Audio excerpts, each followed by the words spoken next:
Hello and welcome. We are actually live from the studio at our e-Congress, but actually we have all our panelists joining right where you are watching this online. We're also live on our social media channels, so great to see everyone literally streaming in. So welcome everyone, wherever you're joining from, for what should be a very interesting discussion, I think, on pushing Europe further through digital policy. And you can see that we have a bit of a theme at this year's Congress, responsible spending for sustainable growth and jobs. So you can see that the topic of digital policy fits right in. So there will be a lot to cover in the next hour and a half, but first, to quickly introduce myself and the studio team that you have here. I'm Laura, I head up the engagement unit at the ALDE party, and I'm joined by my colleague Natalie, who's in the background, and you know her already. She's put together this event and works on our... We will be feeding our fantastic moderator some questions during this event, so please do get involved. Ask your question. There's never been a better panel of experts to answer your digital policy questions. We're going to be using Slido for this, and you can join at using the code 8702. To ask your questions to the panel. We'll be feeding those questions from Slido to our moderator during this event. So huge welcome once again to everyone. To discuss all of this, we really have the perfect panel and moderated by Henrik. Some of you might know him. Henrik Bach Mortensen is Vice President of the ALDE party. And I'm going to quickly introduce him and then let him introduce the other speakers for you. So, yeah, Henrik, what to say? He's specialized in political advocacy and organizations all around the world. So lastly from me, speaking of those global companies, I just want to say a huge thanks to our partners for this event. We have Sky and Microsoft here, who have been long-standing partners of the ALDE party. We can always count on them for an interesting but also honest discussion. So that's it from me. Really looking forward to this, and I will pass over to Henrik. The floor is yours. Thank you, Laura. Could I just ask whether things are working as they should? Everything's working as it should, Henrik. Super, super. It's a long way to the northern part of Zealand, but it seems to be working. Thank you so much, Laura. Now, so I'd also like to welcome you to this online digital event on pushing Europe further through digital policy, a very, very important and relevant issue now. The background for this, of course, is that the European Union on taking advantage of the development of digital policy by working with European member states and citizens, so that as we move into the new digital age, we can use these technologies in a safe and effective manner that hopefully benefits everyone. As we push forward into the new decade, the development of such technologies and the policies that govern them will be increasingly important, especially considering how important digital investments will be for our economies as we enter the post-COVID-19 period. Therefore, the ALDE party are happy to bring together key industrial stakeholders and EU politicians to discuss how our vision for Europe's digital development can become a reality and how it can help boost the EU economy and jobs market to come back, hopefully stronger than ever. Enough to have a very distinguished panel with us today. And I'd like to introduce our panel for you. We have 4 participants. First of all, Dita Charanzova, who is the Vice President of the European Parliament from the Czech Republic. She's also a Vice President of the ALDE party, so she's a good colleague of mine. She was elected first in 2014 and is now serving her second mandate within the Liberal Renew group. She completed a doctorate degree from the University of Economics in Prague and graduated from the Diplomatic Academy in Madrid. She's a former diplomat whose postings included the Czech permanent representation to the EU during the Czech presidency.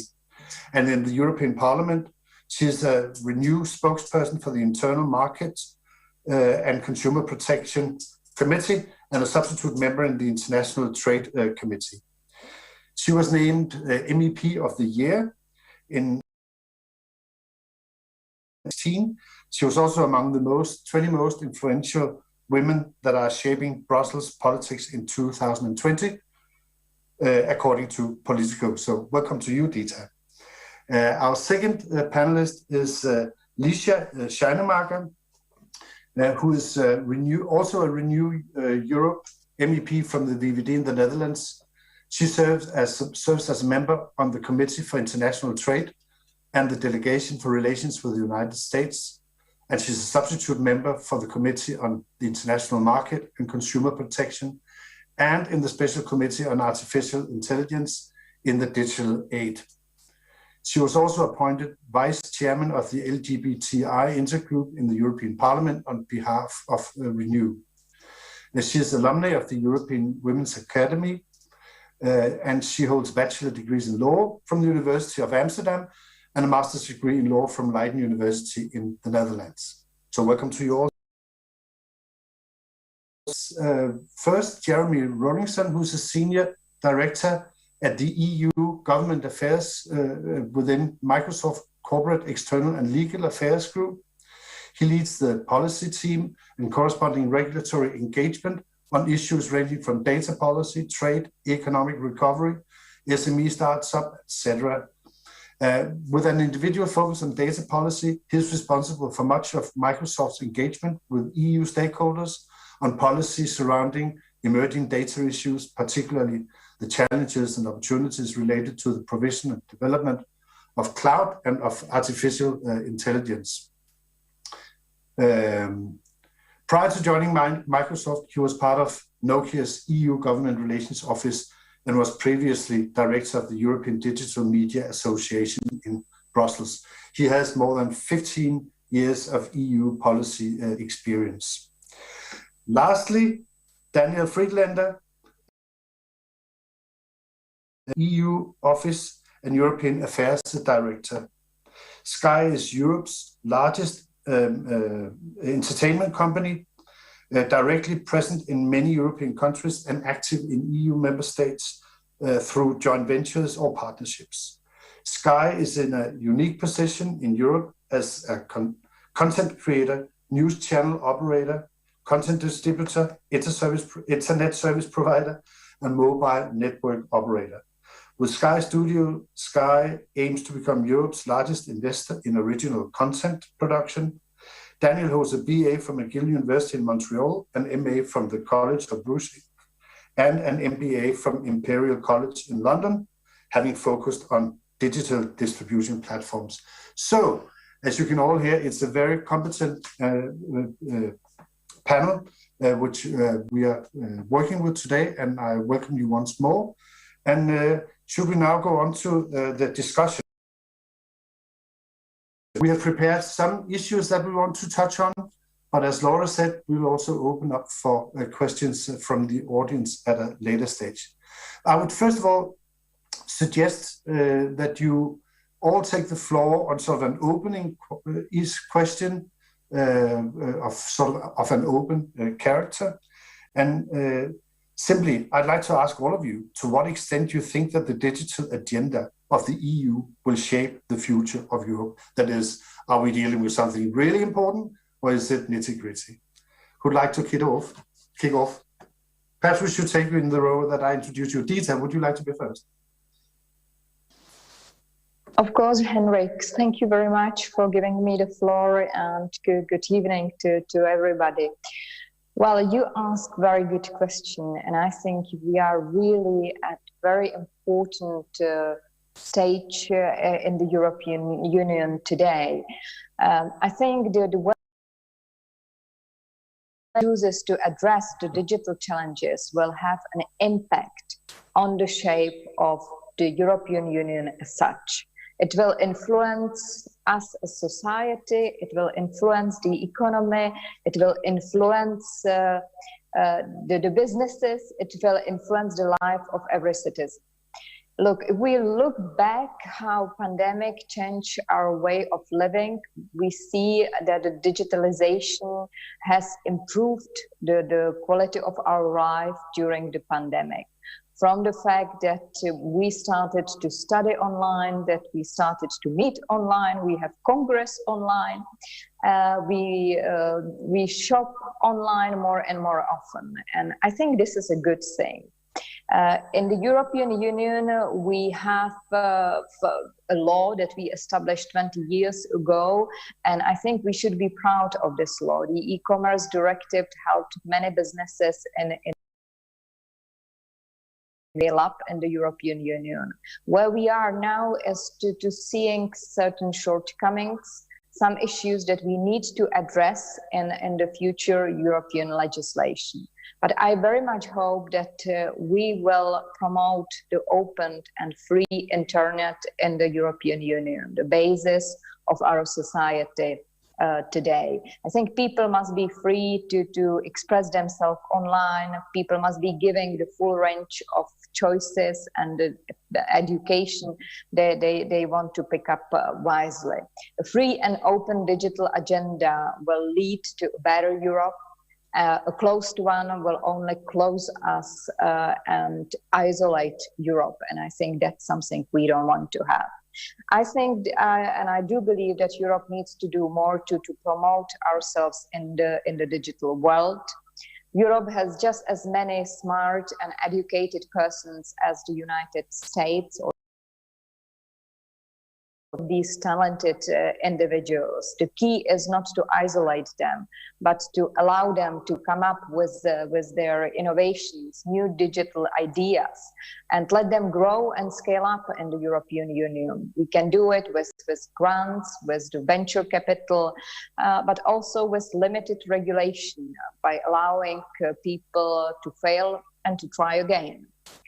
We do this also by creating backups for market failures, strategic assets, including digital transformation, to help when the market fails.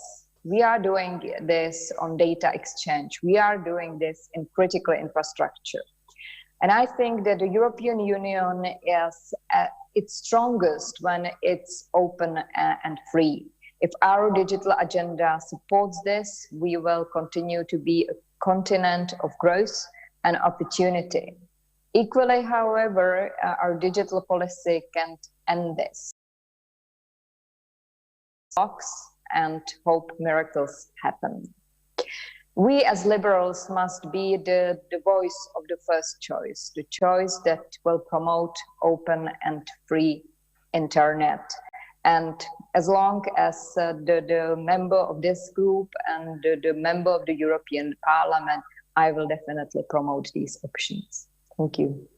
Thank you, Dita. Let's move on to Liesje. Thank you. And it is so great seeing you, all of my liberal friends today through this digital way. I have to be honest, I cannot wait for us to meet in person again. So I'm really much looking forward to that. And well, to answer your question, I think when talking about the digital agenda, three things come to mind. When it comes to digital policy, it should be focused on trust and also leaving room for innovation. And thirdly, we should remember that the digital world is a global one, together with our like-minded partners. So last year, and Dita also spoke about this, we can safely say that a small digital revolution took place. Schools went virtual for our kids. We did a lot of online shopping. We continued our work, connected via Teams, Zoom, WebEx. But also our industry was forced to jump back on its feet, for example, by adjusting and digitalizing their supply chain. And this fast turnaround to digital brought to bear some of the most pressing issues that we need to solve in order to support the digital transformation. And so first of all, the success of the European digital revolution stands or falls with trust. And trust in new technologies and their applications, such as artificial intelligence. And one of the ways to create this trust is by regulating it in the right way. And this is very important because as we have already encountered some vulnerabilities for citizens, we really need to find. Having said that, I also argue that we should not forget that we are still building these technologies. So in order to be able to benefit from them most, we should invest in their development and, for instance, help SMEs to experiment, to implement and improve these technologies. And the unprecedented funds from the Recovery and Resilience Facility, we'll probably discuss it a little bit later, will be a great opportunity to boost innovation and accelerate the digital transformation and support the green transition. And finally, what I said, we should really remember that the digital world is a global one, which requires to work closely together with our like-minded partners, such as the US. And the trade relationship between the EU and the US is the world's biggest trade relationship, worth over 1 trillion per year, 1 trillion euros. And together we account for about 1/3 of the world's trade and standards. So new technologies are great, but it comes with new challenges. Our democratic values, and they are interoperable with those coming from other parts of the world. So it is therefore of utmost importance to strengthen existing and set up new regulatory dialogues with our allies. And as a member of the US delegation in the European Parliament, I've already experienced that these initiatives also exist on the other side of the Atlantic. So we're not alone in that. So in conclusion, I believe that if we create trust, if we invest in these new technologies and collaborate with like-minded countries, the digital agenda will have a great positive impact on the future of Europe. And I look forward to the discussions. Thank you so much, Liesje. And let's move on to Jeremy Rollison from Microsoft. Thank you, everyone, for the opportunity to be here. I think it's a perfect question to kick off with. I come back to the point that what we have learned from the pandemic, as our CEO had said, that we saw about 2 years of digital transformation in just a few months. I think the future is already here with us. And I think the pandemic was an example of just where some of those dependencies really are, where some of those opportunities and fortune actually is. I think the pandemic and the lockdowns and confinement, I think all of this would have been so much different if we didn't have that digital infrastructure to fall back on. It was already mentioned, opportunities to continue to connect in an education context, to be able to continue to connect with family and friends, to be able to work online. For many businesses that would have never had that possibility or thought that would be part of something they could do, to be able to collaborate with each other. But I think when we think of the future, I agree, we have a lot of reasons to be optimistic, and we certainly are optimistic about that. But I don't think we would minimize where some of the challenges are there either. And I think the pandemic also highlighted where some of that inequity can damage any of these potential goals and outcomes and objectives that we have. While it was fantastic for those who could fall back into their laptops and online to be able to continue to collaborate with colleagues, there are others who still don't have the connectivity necessary in certain parts of Europe and other parts of the world to be able to access those type of technologies. There's people that don't have the skills. We talk a lot about the skills of the future and the coding skills and the way that businesses are digitally transforming and the type of different employees and skills that they would need to bring to those new jobs, even in traditional sectors. But let's not forget about the soft skills for folks for whom now video conferencing is something that we're all very, very used to. I think we're probably too used to it.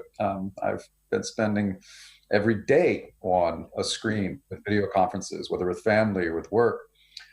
But for somebody who was in a face-to-face business, perhaps a bit older, they wouldn't know how to fall into a Zoom call or a Teams chat. How would they use these technologies? Where do they go to find those type of opportunities? If we think of all the exciting things around artificial intelligence and data, and we're certainly excited about that. We're seeing customers from different sectors. But we want to make sure that those benefits are spread out equally as well. There is this idea of an emerging data divide where data falls into the hands of only certain jurisdictions or certain companies. We want to make sure that the benefits aren't limited to those communities. So there's a great opportunity in front of it. Wouldn't minimize the challenges. And I think the legislative agenda that we've looked at in Europe has done a decent job of identifying where some of those opportunities are. I would agree with the interventions, particularly from Mrs. Charanzova, around the openness that will be key to the success of these type of strategies. I think it's a completely normal and appropriate idea to want to maintain control of strategic industries and strategic sectors, particularly in times of crisis, and to be able to have options. But that goes hand in hand, I would argue, with the openness. More choice for European consumers, more choices for European businesses will help all of them succeed more globally and locally. So I think we're very excited about the future, but I would also highlight earlier, identifying the things that we still need to fix. I think that'll be a big focus of the agenda and a big determinant of its success. Thank you so much, Jeremy. Let's move on to Daniel Friedlaender of Sky. Thank you, Henrik. It's a pleasure to be here today. Obviously, I very much hope it's the last time that we can't all be together with our liberal friends. I've missed being there, engaging with you, catching up with you. We're not quite at the point where we're quite allowed to do the physical events yet, but I hope this is the last time. And indeed, as all the other speakers have said, the wonders of technology have allowed so much for us to continue our work. And indeed, I think what we've seen is that digital life has become almost life. And that's why the question today is so interesting, because it's also shown, as Jeremy said, the gaps, but then also better rules, clear rules, and for the rules to catch up to the rest of life, where we have had clear regulation. For us, I think what Dita said is fascinating. I would argue it's not about free versus closed, because I'm a fundamental believer in the European project, and I know that Europe will never propose anything other than something free and ambitious and optimistic, because that is the very nature of why we're all here. But I would say it's now is an opportunity for a clear path where Europe can lead, as Liesje said, to build that trust, to be the leaders globally, rather than to fall back from some of the ambition and then have others lead, and perhaps not have then the leading push reflect all the European values. I mean, Sky has been, I think, at the last few congresses calling for quite a few of the different proposals that are now in front. We're very happy that they are here. The previous commission touched around the edges of a lot of the digital policies, some useful things, some small things to build up. But where we are today is at a key moment where regulation can finally catch up in many ways, now that the sectors have matured and have become the sector, the world that every company needs to engage with.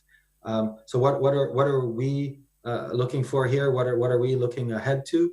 Well, we're excited by a lot of the focus on green and green technology. As I said, as Henrik said, we're a big content producer, distributor.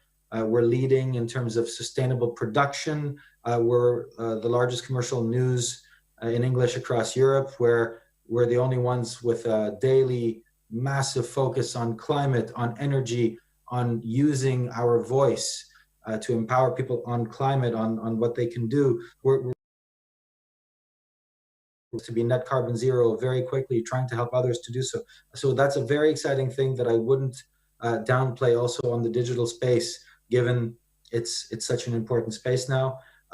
We're very happy with the initial proposal, which can of course be improved, on the Digital Services Act, which we actually think is a crucial one to look ahead for the next 20 years, for Europe to lead and to create the right climate, as Liesje said, of trust, and also of clarity for companies. You know, what we've seen, sorry to pick on you, Jeremy, but we've seen companies like Microsoft have really been trying to play by the rules and to highlight where regulation is needed. And you know, it's not fair that on those things where they're following the rules, they're at a competitive disadvantage compared to others that aren't. You know, there's a chance to help where we are in content, in news with the disinformation work. There's such an opportunity now to actually create something sustainable for companies, for European companies to thrive. The Digital Markets Act to enhance current competition law, to create the connections, between some of the core services for the really big companies. If that's done well, that can help create clarity for the biggest companies, what they can do well, how, and that will help create the ambition to grow for the companies competing in some of those spaces, trying to become even more companies like us, where all of our content creation, all of our customers are in Europe. This is an opportunity for us. And so that's why we're so engaged and eager on these files, because this really is, the next few years, a time where Europe has the chance to change,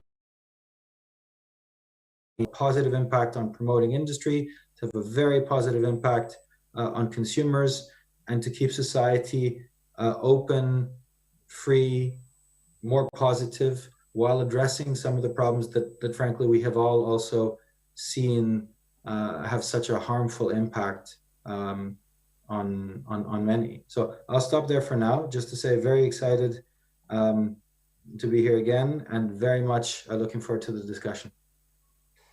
Thank you so much, and thank you to all of you for this first round of the very exciting views and insights. And as I think Jeremy said, that we've had 2 years of digital transformation within 2 months.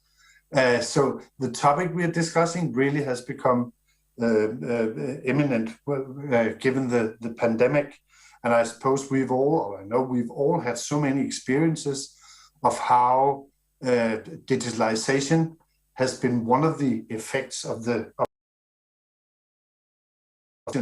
how it has already changed schools. And it happened just within a few days. I mean, even an old guy like me has, well, to some degree, learned to master this effect of Zoom meetings and so on. So what I used to work with education in the OECD, and we were always deploring the lack of digital skills in the European population. And I think we're probably thinking about year-long adult education programs just to achieve a slight bit of what we've achieved during this pandemic. So things have really developed in a very dramatic way. And as Daniel also said, digital life has almost become life, and that's really scary. And let's hope it'll end soon so that we can meet together next year. Dita also mentioned all the aspects about free speech and openness and the relations between digitalization and basic values, which has been singled out earlier today as one of the main topics of what ALDE will focus on in the future. So digitalization really in all these and other respects are very, very important. So thank you for this first round. Now I hope you'll help with sort of narrowing in on a sort of a few more specific aspects of digital development, the effect on economic development, on green transition, and more sort of culturally. And could we start out with, I'm an economist, of course, so I'm very interested in how digitalization affects the economy and different sectors of the economy. So, for instance, could I ask you for some comments on how the economic recovery and the EU Recovery Fund will facilitate the necessary investment to realize the goals of the data transition? The interrelationship between what happens at the EU level and the member states in making the right priorities to realize the goals of economic recovery. Let's take you in the same round as before. So Dita first. Thank you, Henrik. And indeed, for me, the digitalization should be the key pillar of our recovery plan. It was actually the European Parliament who fought a lot during the negotiations to get more importance on the digital agenda, because member states wanted to invest more, especially in the green agenda. But I would say that green and digital are also in many ways very interconnected. So I'm very happy to see that we prepared good envelopes for the member states, and I only hope that their recovery plans will meet our expectations, because indeed all about data. The data is lifeblood of our economies. So we need to really help our companies in Europe to have, first of all, the digital single market. Second, to have the right business environment to grow. And also it's something that we touched upon in our previous intervention. It's all about the digital skills, because there is a lot of discussion about the impact of the digitalization on the labor market. And let's be crystal clear that actually the digitalization can have bigger impact than, for instance, all the impacts we are discussing now about the globalization. So we know it now, so we have to really get it right. We need to have the tools to invest to people, that they are ready for the new era of our digital era. We also have to tackle this rural,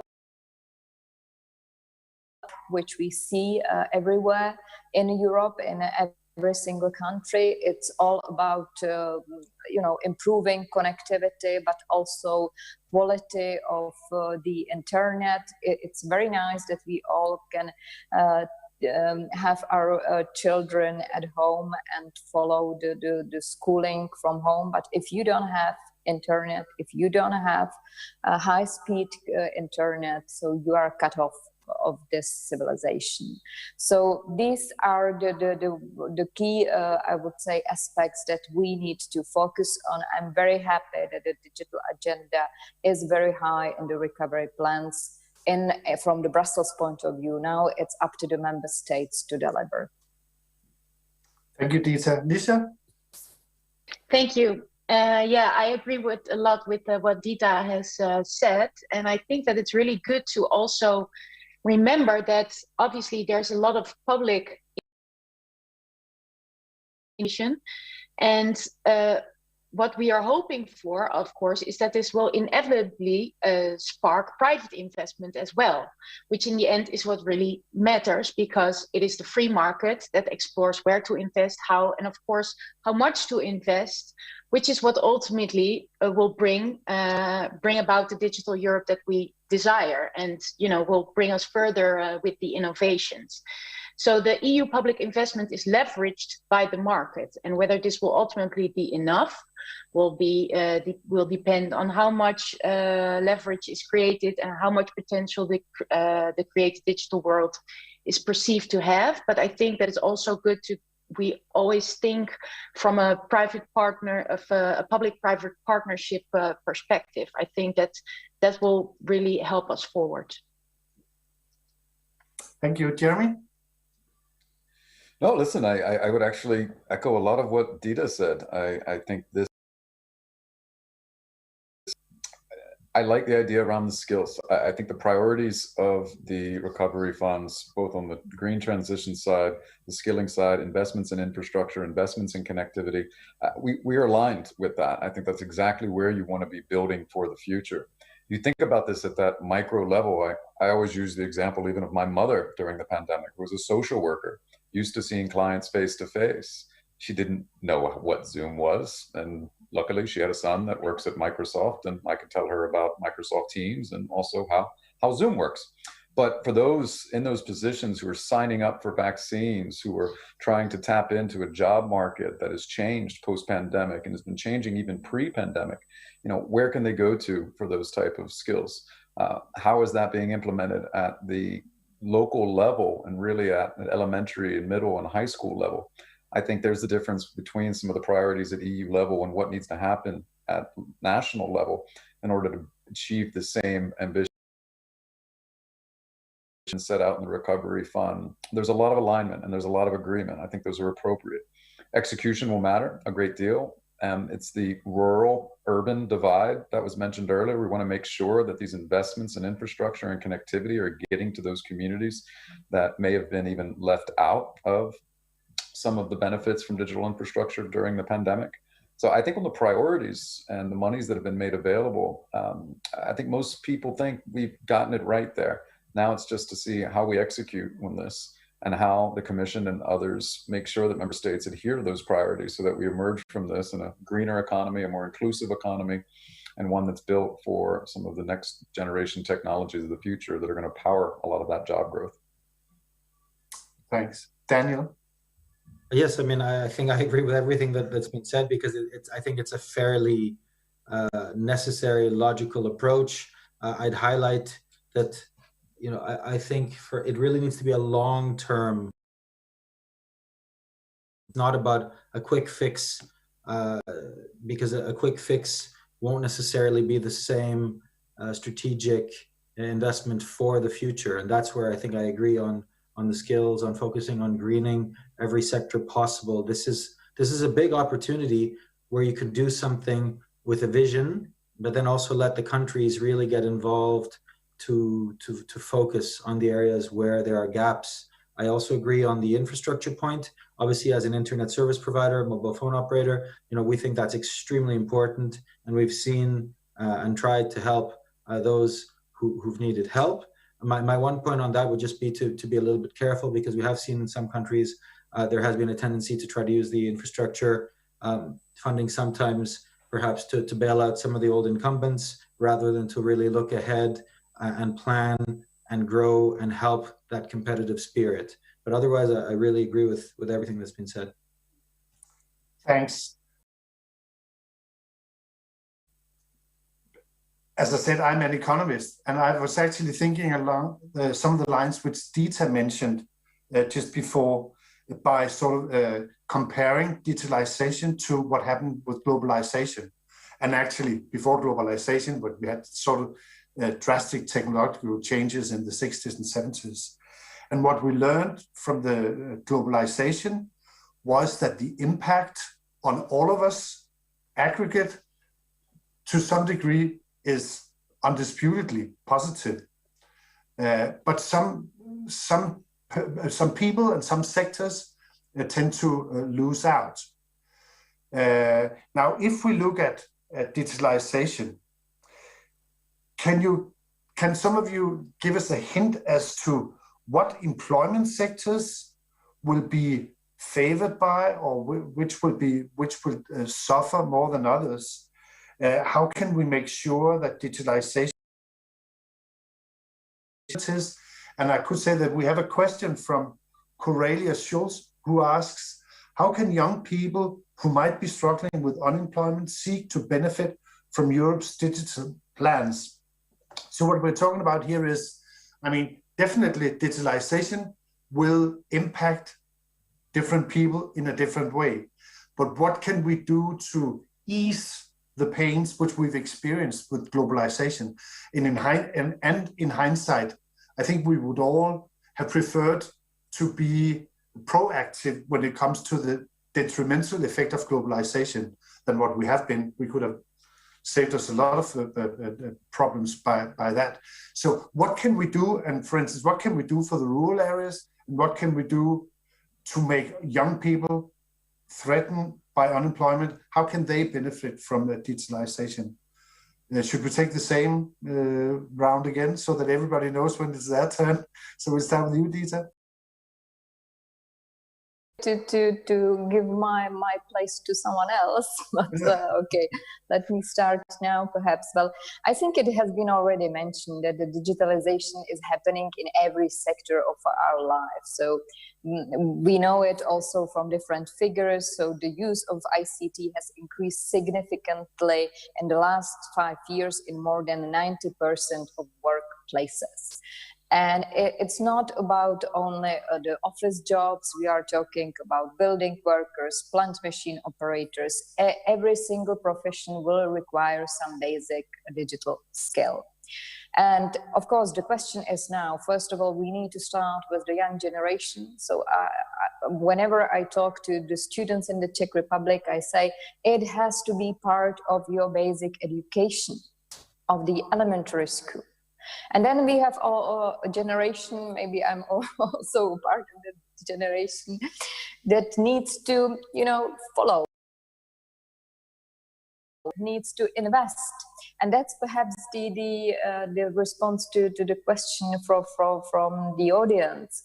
Well, there are plenty of training that you can take as individual, which you can follow online. So embrace this opportunity, In the Czech Republic, we have an excellent project which is focused on women on maternity leave. It's a project Czechita, so it focuses really on women that are at home and they want to start working, but it's obviously very difficult being a full-time mother and trying to start perhaps a new career. So this project focuses on the fact that women can learn how to start programming, how to create websites, and so these are the things that you can do from at home.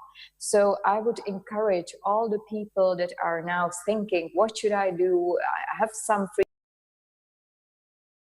education to your skills, and there are plenty of opportunities today. So just grasp it and embrace it. Thank you, Liesje. I mean, you're welcome just to pass my question on, but I'll take you in a row. Thank you. For practical reasons, Liesje. I agree with a lot that Dita has mentioned, and I think that, of course, I think almost every sector will be in some way or form be impacted by digitalization. But of course, it will also create a lot of new jobs. And we spoke about data already. I mean, there's going to be a lot of data management that has to be done, compliance. And probably this will require reskilling or upskilling. But I think that Dita said it very well. You should invest in this type of education, and it should start from really a young data management, but also the way that you act in the online world when it comes to platforms or other ways. I think it would be really good if children would have a good education when it comes to digital skills. Thanks, Jeremy. Yes, I think I would come back to the point that we talked about earlier in terms of the rural versus urban. Making sure these communities have access to connectivity that's going to support and be sufficient for the applications of the future. They can't do much to benefit from all the exciting technologies and the ways of staying connected, and even some of the exciting stories that we hear from customers in the agriculture sector in particular, without connectivity. And there'll be different solutions for that connectivity. So as policymakers, I think there's, a need perhaps to look at, what's the best way to deliver that? And we look from an all of the above set of solutions. Some solutions can be delivered more easily than others, depending on the needs of certain regions and certain geographies. That those who were left disconnected during the pandemic, lesson learned, and that if something, God forbid, were to happen again and the next crisis were to happen, that everyone's better prepared for that and connected more sufficiently. So I think the connectivity emphasis is certainly one of the biggest priorities that we have for those rural communities. But we could stick on the same line and talk about the skills once again. That matters, wherever, regardless of where you live. And I think these are lifelong learning commitments.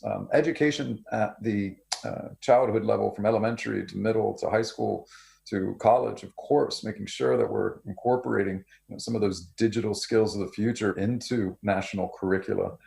I think that's a fairly obvious point, but we also want to make sure that everyone has access to continuing to skill up throughout their life. The estimates are that people are changing careers now more than ever before. And if each of these sectors are digitally transforming, it'll actually be some of the digital skills that would be able to be transported from one type of career or job to another. And we want to make sure that everyone has access to that, not just while Dita mentioned a lot of the access to online learning. We're really excited about that. And as part of our commitment to the millions of jobs that we estimate to be displaced by the pandemic, we have released and added a lot to the LinkedIn course curricula and the MS Learning channel, discounted programs, free programs that people can take to procure certificates that will help for that next job. And you can also use these tools to identify, what type of jobs are people looking for? What are the skills that I need if I were to get one of those jobs? And it's also helpful for policymakers to better understand what type of skills and jobs are people looking for in my area? Where are we lacking some of that skills talent right now? What type of investments could we make to attract more of that, or to make sure that our local communities and our children are learning those from the get-go, and our elderly communities have systems in place to be able to access those type of skills. So connectivity and skills, I think, are the easiest way to answer that question. Of course, the devil is in the details, but I think at least the recovery fund, we would certainly agree with that. Thank you, and they are definitely very concrete things to think about in the situation where we are now. Let's turn on to Daniel. Yeah, first, the LinkedIn Learning is fantastic, I gotta say. I've had a lot of time to try, and it's great. I think that's sort of the question, to make that kind of thing more accessible to everyone, and maybe to the people who don't look around LinkedIn anyway.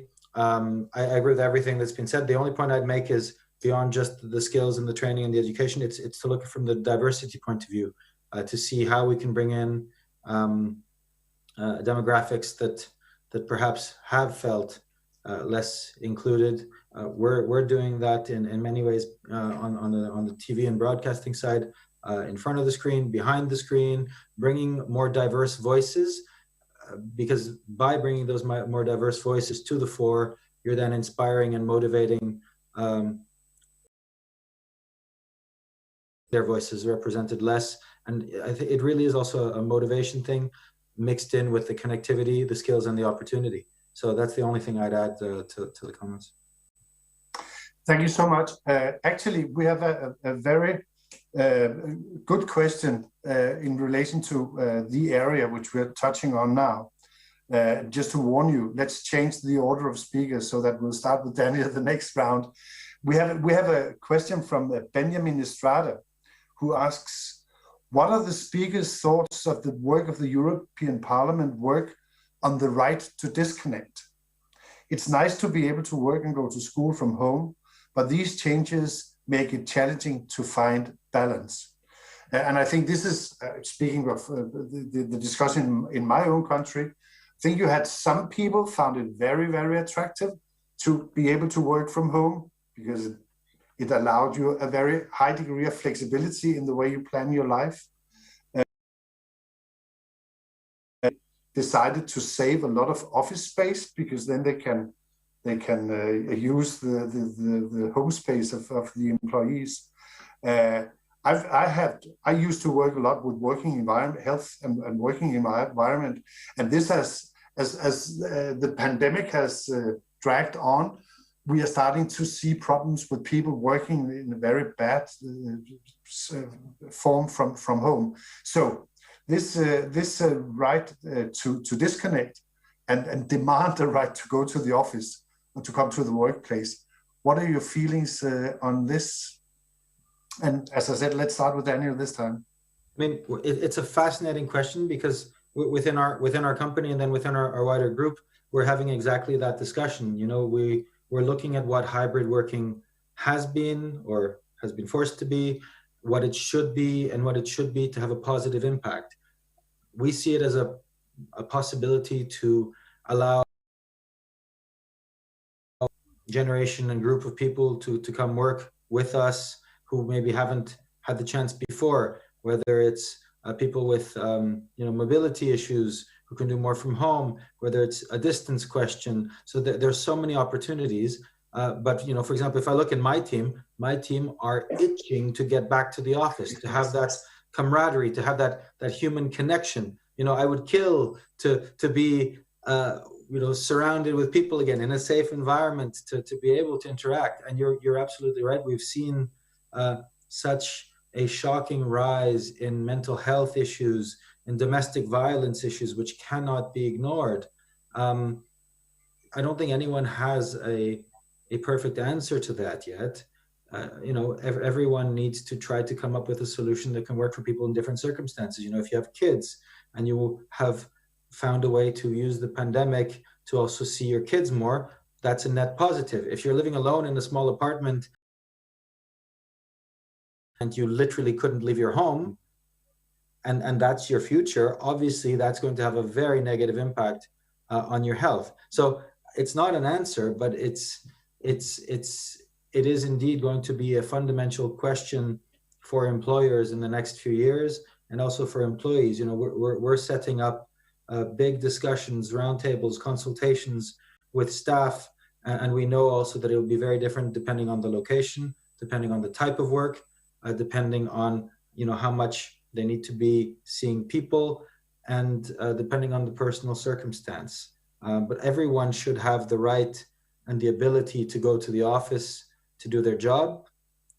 The flip side is the pandemic has shown us that there are potential positives for a wonderful improvement to work life for many as well. And then the key, going back to the previous question, is how to make that a reality, not just for the most, but to make that a possibility for everyone. Jeremy, surely you must have had considerations about this in Microsoft as well.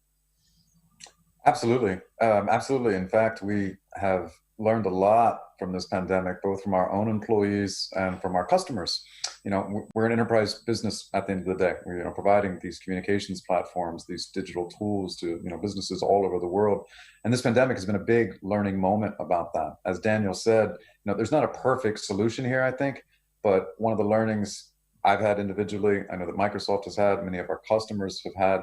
If you look at the way the first few weeks of the lockdowns were and everything moving digital, all of us, the screen time, learning how to use these tools. If you look at some of the features that we've rolled out since then, I think it's really reflective of what we've learned from the ways that people are using these pieces of software. So this is my limited perspective based from Microsoft, but in terms of some of the concrete learnings, first of all, everyone's situation is unique. There are teams that moving forward will know that they can achieve just as much by maybe being able to work remotely and use some of these tools that have consistently improved. There are other teams and other jobs where that human contact is going to remain necessary. But in terms of staying connected and being online, we've also looked at a lot of the impacts on productivity that has had, and I mean negative impacts. And again, these are small things, but I look at the fact that from the beginning of the pandemic to now, you know, I am using features in Microsoft Outlook that I didn't use before, where thanks to some of these technologies like artificial intelligence and personal assistants that are rolled out, I have the software to identify gaps in my calendar that are efficient so that I can schedule time to take a break, to focus only on emails and not be disturbed by chat messages from colleagues and others, blocking out time to also catch up, making sure through some people work better at different times of the day, especially when you're juggling things in the context of a confinement. We've provided tools that are incorporated into Microsoft Teams that if I prefer sending emails from 10 to midnight, I can still do that, but ensure that my team only receives those emails during their operating hours that they have managed to set so that they're balancing their work-life balance even better and it's more attuned to their own personal needs. So a lot of the features that I think we've rolled out, particularly in an office context and our Outlook services, are really reflective of some of the learnings that we've had. You know, a back-to-back day of digital meetings is much different than being able to run from one meeting room to the next and at least have that breather in a hallway, talk to somebody in the elevator, maybe see the sunshine. But when you close one window and open another, and you do that all day, you're not only going to have eyesight issues, I certainly experienced that, but you're going to just start to become less productive. You need to have those breaks. You know, we can't solve that problem on our own, but recognizing how important it is to disconnect and providing some of the tools to make it a little bit easier, at least insofar as we have a role in that. It's certainly been a big learning, and I think the products and services that we're rolling out that I think will be here to stay reflect a lot of those learnings and will shape a lot of the way we work in the future. Thank you. Liesje and Dita, would you like to say something from the perspective of the European Parliament about the right to disconnect? Liesje? Yeah, sure. I think this is a great question, and you can even see that also, of course, in the European Parliament, where people are traveling back and forth between their member state and Brussels. Everything has changed. It was a real game changer because all of a sudden we were able to have meetings from Monday early to Friday, maybe on the weekends. And just nonstop. I think Jeremy talked about it quite well in how that can influence your day, your mental health. So the right to disconnect, I think, is very important. But what I really liked about what Daniel and Jeremy both said is that this is also a discussion that needs to happen within companies and within society. And how do we feel? How do we think that a work balance should look like? And I don't necessarily think that that should start with legislation. You could also see, how it is working out. There are companies, for example, that just don't send any emails in their system after 6 o'clock, I think. These companies exist, and obviously we have to make sure that everyone has that opportunity. Having said that, I don't even know how I can provide that opportunity to my own team, because in European Parliament you have meetings still very late in the evening. So it also has to be, it has to be a possibility in where I think it is very good to have the dialogue and the discussion, and then come up with a common view on what a work-life balance should look like. Thank you. Dita? Very briefly, I'm now in a luxury situation because I can say that everything has been said already. But from the political side, I would say it's not a new topic. It has been here and coming up in the discussions over the last 7 years. But of course, due to the pandemic, it has become the topic that people are interested more and more. Because we know even now, when we are trying to get more and more to a normal life, that still we have like 30% people still working from at home. And from the reports and different statistics, what we are being told is that those people, they work more than if they were in the offices. They work due, etc. Jeremy also explained it on his own example. So we have to find the right balance between having these flexibilities on one hand, but also guarantee the right of the employee to have their free time. And it's a challenge. I agree with Liesje that it's not up to, I would say, EU legislation to come up with some brilliant ideas how to do it. But I do consider it an important political topic. And I always, in such situation, recommend the companies to take the leadership with voluntary measures and start to tackle it, because it's an issue, and sooner you find the solution to it, better. Thank you. Now, I'd like to turn to another issue. We have a couple of issues more, which it would be nice to cover in the last half hour. But I'll turn to an incredibly large area. Short and precise answer. It is also sparked from a question by Sarah Louise Easton, who asks, it seems that technology and data are a bit at odds with environmental protection and conservation. How can we make sure that the technology that will push Europe further actually helps the environment? I could also phrase the question sort of very simply. We are practical persons, so do things point one way or the other. When it comes to digital transition and green transition, what are the relations between those two developments? Can we be sure, or how can we be sure, that digitalization and green transition goes hand in hand?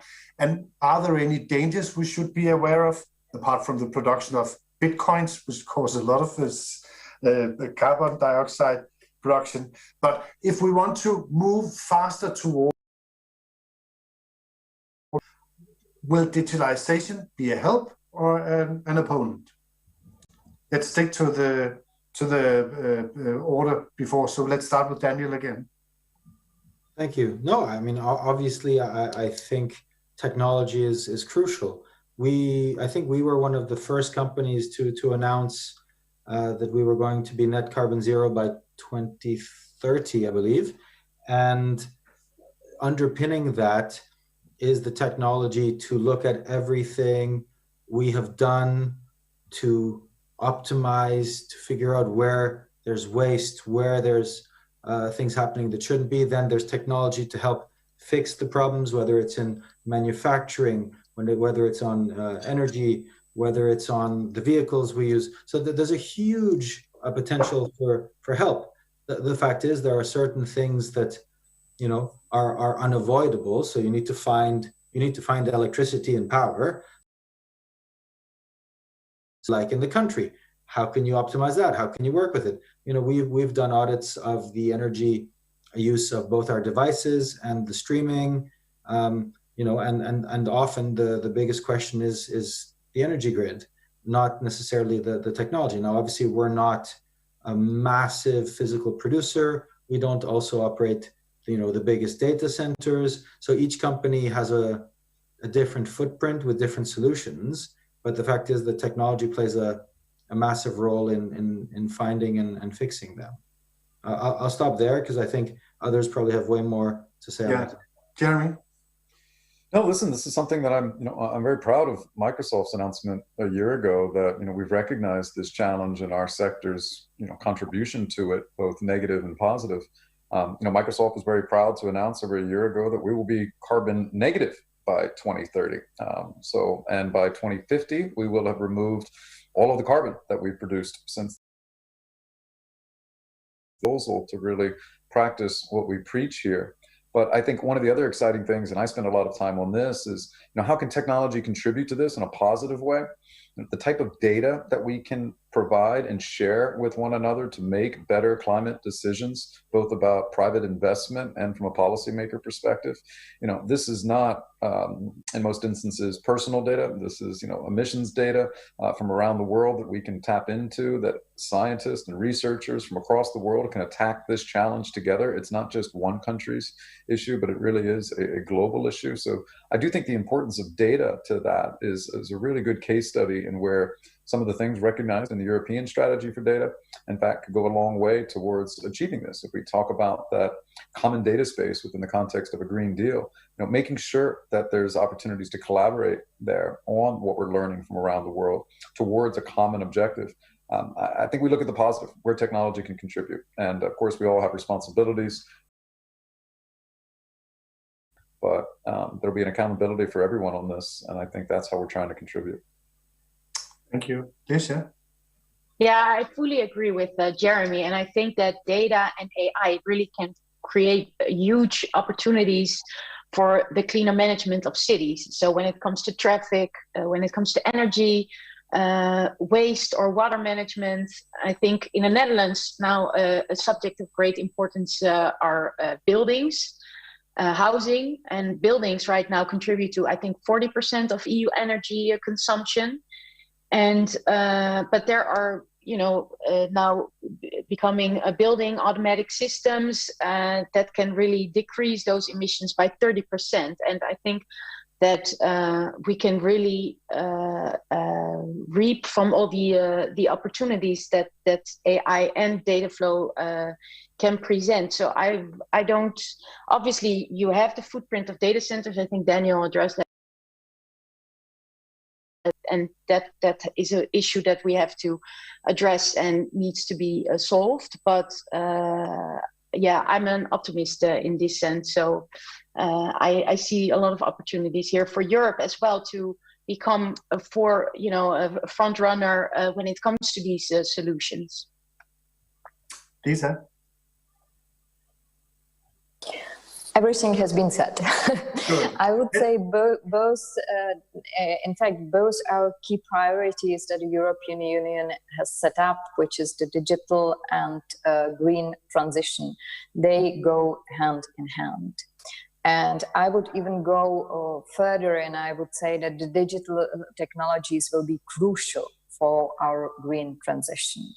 It has been said already why that all the data AI that will help us to make better decision-making process, that will influence the analysis, but Liesje mentioned smart cities, automated vehicles in connectivity, but also such small things like extending the lifetime of the smartphones. You know, so everything is interconnected, and we need the digital technology if we really want to meet our green targets. Thank you, Dita. That was a very clear answer. And from that, I'll give you the first answer to the next question, because now we're moving into a different arena, sort of more cultural or political. Jack Watts asked, if I'm sharing my data online, how can I be certain that my information is safe, especially with cross-border data sharing? And that really touches on the very big issue, which I'm sure that millions of our citizens are concerned about. How can I be sure that, how can I be safe from somebody being able to exploit the things that I put on the net, the data I use? What kind of protection can we give the European citizens? And what's the role of the EU, and what's the role of the individual countries? So let's start with Dita now.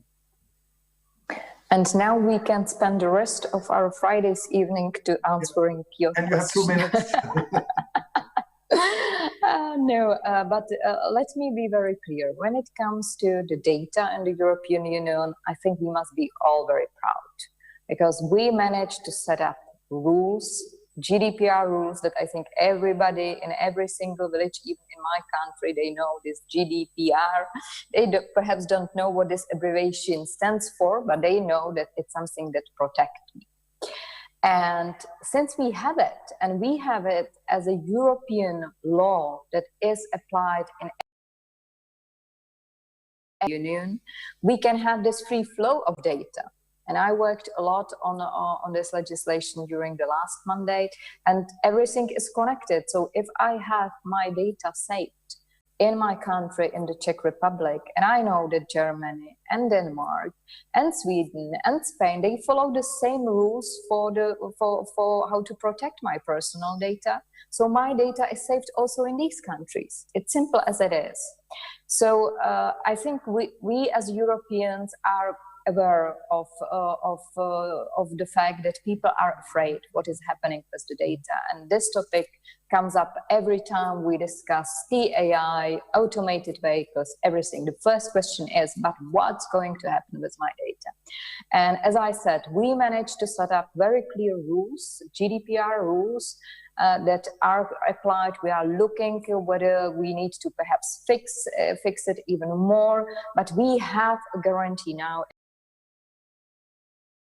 A kind of response to your very broad question. You yes. Ask, how can I be safe on the internet? I think it's larger context. I work a lot on the question of safer internet for children, which is something a little bit different, where we again need a lot of education. We need to work with children so they understand how this internet online world works, that whatever I post online, it will stay there forever, and also how to deal with the situation that especially children faces in the digital world. So, but this is something where we need to really invest as politicians a lot of our energy in explaining, especially, as I said, a young generation, how to make internet free and open, but at the same time safe. But it's also our responsibility as to only give the advices that I got when I was a children, but now we have to enlarge the advices to our children on how to actually live online. Super. Liesje, would you add something to that? Yeah, I think what Dita said as Europeans, when we can be really proud of the GDPR, the only thing is that I think as important as having good rules, having for privacy, is also the enforcement. And I think that that is something that it now lacks here and there, and that is something that member states as well as European Commission should really work on, because you can have great rules, but if they're not being followed, then, or if your data is sold to a third party, even though it should not be able to, then there's still a problem. So I think I understand these worries, and working on, and if there's going to be an evaluation, and how we can work on the enforcement as well. Thanks. Jeremy? Yeah, listen, I think we've gotten to a good situation when companies are now competing to make sure that these services and the data, and particularly in the context of a cloud provider, that we're protecting our customers' data better than the next guy.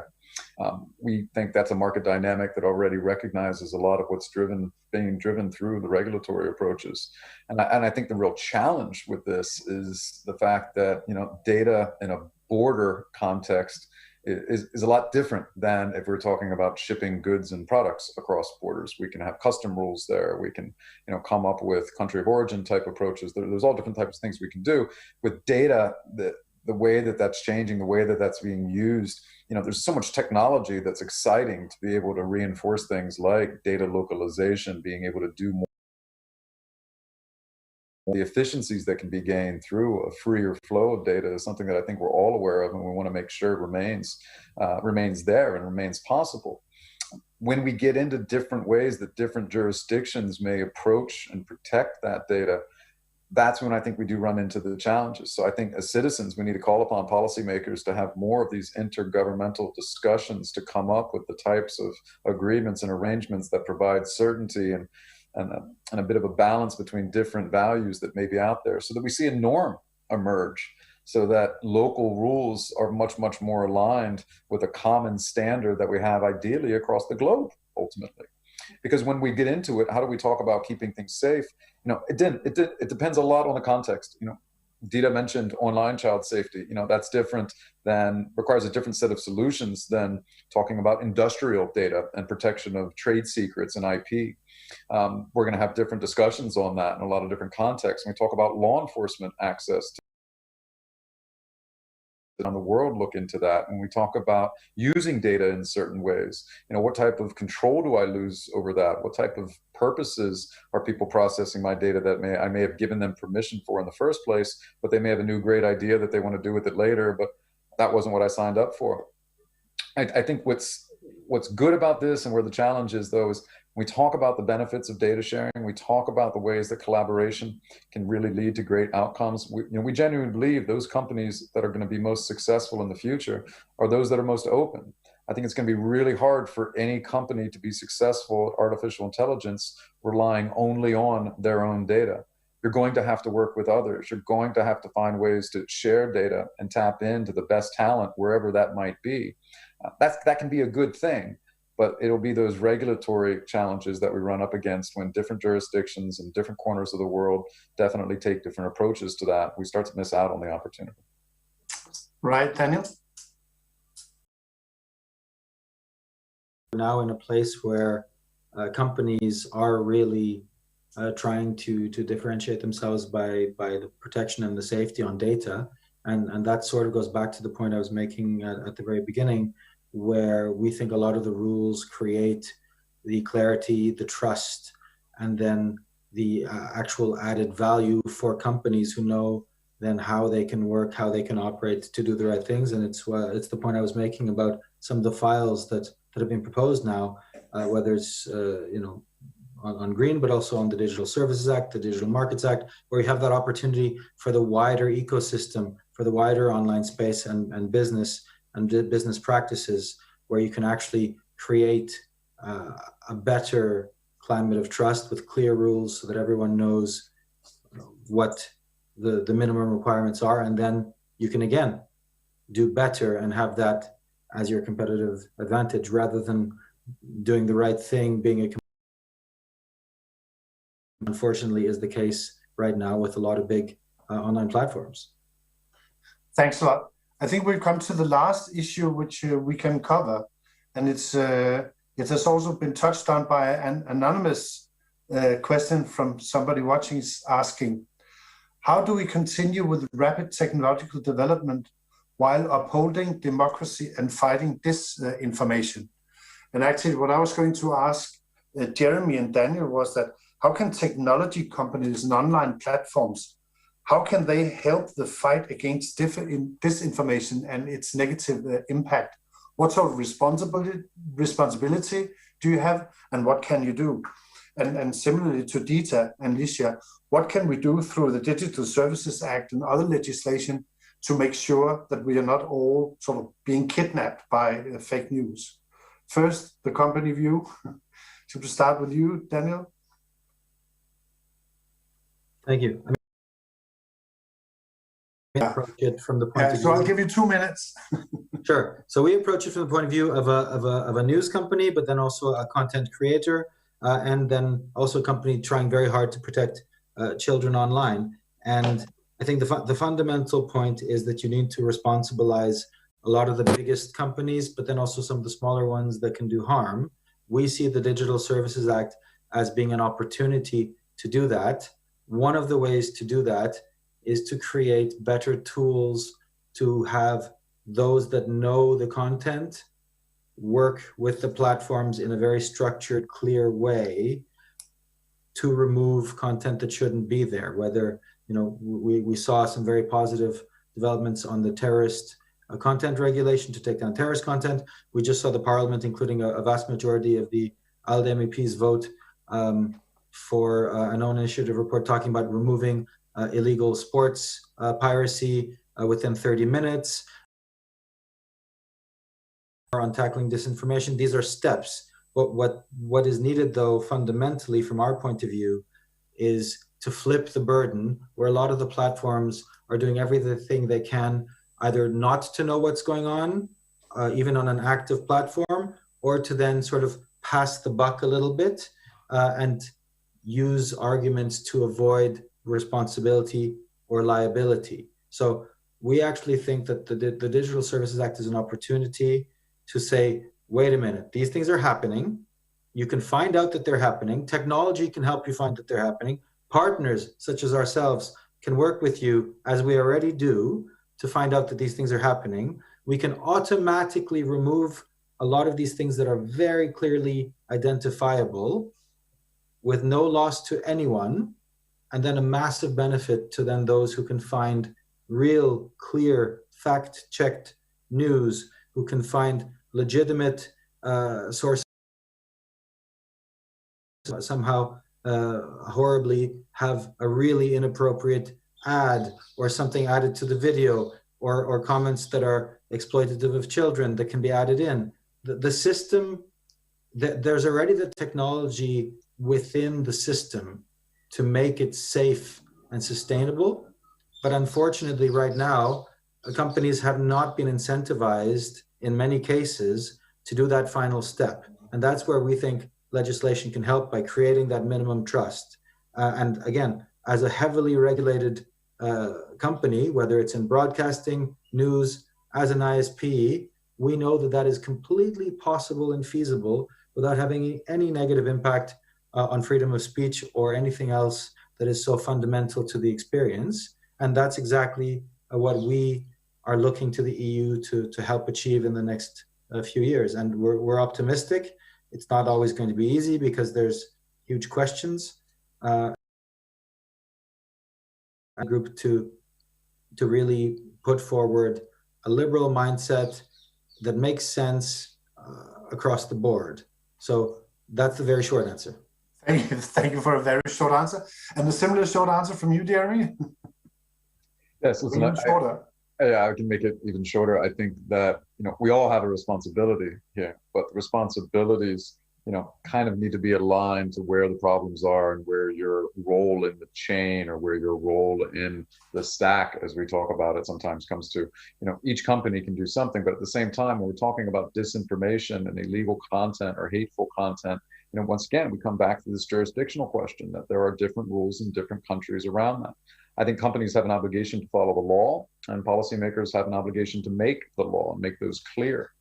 We're doing a lot in that space, and we can contribute from the perspective that we have and the position that we sit in to provide new technologies that can help do things like Microsoft Video Authenticator that, video is real or fake, making that available on a wider basis for more people to tap into. Our partnership with NewsGuard that we incorporate into our browser and into our search engine so people can see whether certain websites and certain news sources meet certain criteria that can be deemed to be more reliable or less reliable. But it's a delicate balancing act, right? Some of this gets very subjective at times, certainly from one region to the next. So I think policymakers have a lot more legitimacy in setting that line than companies do. But we all do have a responsibility to contribute here. And I think we can really tailor that to where we're best placed in the system and where skill sets reside. Super, thank you, Jeremy. Liesje? Yes, I think this is a great question because I think disinformation is a real threat could be a real threat to our societies. It's not about an individual post or a tweet. It's more about a structural, organized and our digital platforms. And as a result, for example, the willingness to get vaccinated really dropped extremely only by this fake news. So I do think that this is really an issue that needs to be addressed. I fully agree with Jeremy that this is a balancing act because, for starters, everything that's illegal offline should also be illegal online. But then you're not set yet. And I think that the DSA does give more clarity to a large extent to companies, but still some things unclarities remain, and I think that that's what we're working on right now with amendments in the coming weeks to make sure that this is legislation that is really something that platforms and digital companies can work with. Thanks. Dita? Well, I think we can have again long discussion on this topic, and this is in the European Parliament on the Digital Services Act. It's much easier for us to tackle illegal content because what is illegal offline is illegal online. When it comes to harmful content, then what is harmful in one country might not be harmful in another country. So here we come with the first problem. The second problem is actually how to do it. How to do it to avoid the extreme situation that we will censorship the information. I'm very sensitive to these issues coming from the country where I grew up during the communist regime. I don't want my government to tell me what I will see online. So we have to find the right balance. And I think this is really the key that you will hear more every time we will discuss these issues. I think it's a lot about also the responsibility that comes with especially the big and Daniel said it, there are already first steps being taken. And I think these steps has to be taken in partnership with the legislators. So we have to find together the best tool how to do it. If there is some magic formula, which we tried with the voluntary measures, and they worked well, so it's fine. But we know that there are some blank places which we still need to address. But I would like to do it with the companies, but also with the society, because as I said, I want to avoid a situation where we will end up with monitoring content, with censorship online. That has to be avoided. Thank you, Dita. Now we come to the end. And I must say, we've had 1.5 hours of incredibly interesting conversation, and I thank you all for your contribution. And I feel that we could have gone on for another 1.5 hours because